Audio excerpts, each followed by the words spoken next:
Education ಕ್ಲಾರಿಟಿಗೆ ಸ್ವಾಗತ. ವಿದ್ಯಾರ್ಥಿ ಮತ್ತು ಪೋಷಕರಿಗೆ ಸ್ಪಷ್ಟತೆ ಕೊಡೋ ಚಾನಲ್. ಇಂದು KEA NEET UG round 3 high court case ಬಗ್ಗೆ ಅಂತಿಮ ಮಹತ್ವದ ಅಪ್ಡೇಟ್ ಕೊಡುತ್ತಿದ್ದೇನೆ. ಫೈನಲ್ ಜಡ್ಜ್ಮೆಂಟ್ ಇಂದು ರಾತ್ರಿ ಅಥವಾ ನಾಳೆ ಯಾವ ಕ್ಷಣದಲ್ಲಾದರೂ ಅಪ್ಲೋಡ್ ಆಗಬಹುದು. ಕೋರ್ಟ್ ಇದನ್ನು ತಮ್ಮ ಅಧಿಕೃತ ವೆಬ್ಸೈಟ್ನಲ್ಲಿ ನೇರವಾಗಿ ಅಪ್ಲೋಡ್ ಮಾಡುತ್ತದೆ. ಇನ್ನೂ ಯಾವ ಹಿಯರಿಂಗ್ ಕೂಡ ಇಲ್ಲ. ಪೋಸ್ಟ್ಪೋನ್ ಆಗಿದೆ ಅಂತ ಕೆಲವು ಯೂಟ್ಯೂಬರ್ಗಳು ಹೇಳ್ತಿರುವುದು ತಪ್ಪು ಮಾಹಿತಿ. ಜಡ್ಜ್ಮೆಂಟ್ ಚೆಕ್ ಮಾಡೋದು ಹೇಗೆ? ಕರ್ನಾಟಕ ಹೈಕೋರ್ಟ್ ಕೇಸ್ ಸ್ಟೇಟಸ್ಗೆ ಹೋಗಿ ಈ ಕೇಸ್ ನಂಬರ್ ನಮೂದಿಸಿ.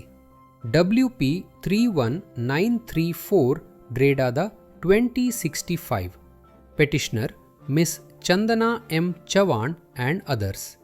ಆರ್ಡರ್ ಅಪ್ಲೋಡ್ ಆದ ಕೂಡಲೇ ಸ್ಟೇಟಸ್ ಡಿಸ್ಪೋಸ್ಡ್ ಅಂತ ಬಂದು ಜಡ್ಜ್ಮೆಂಟ್ ಲಿಂಕ್ ಕಾಣಿಸುತ್ತದೆ.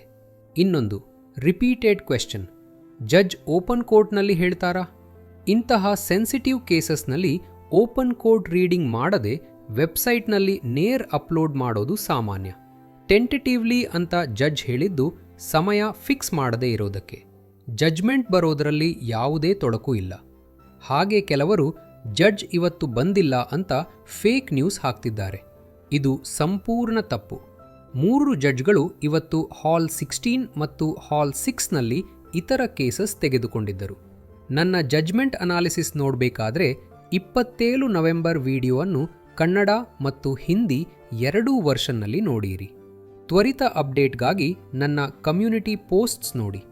ಜಡ್ಜ್ಮೆಂಟ್ ಅಪ್ಲೋಡ್ ಆದ ಕೂಡಲೇ ನಿಮಗೆ ತಿಳಿಸುತ್ತೇನೆ.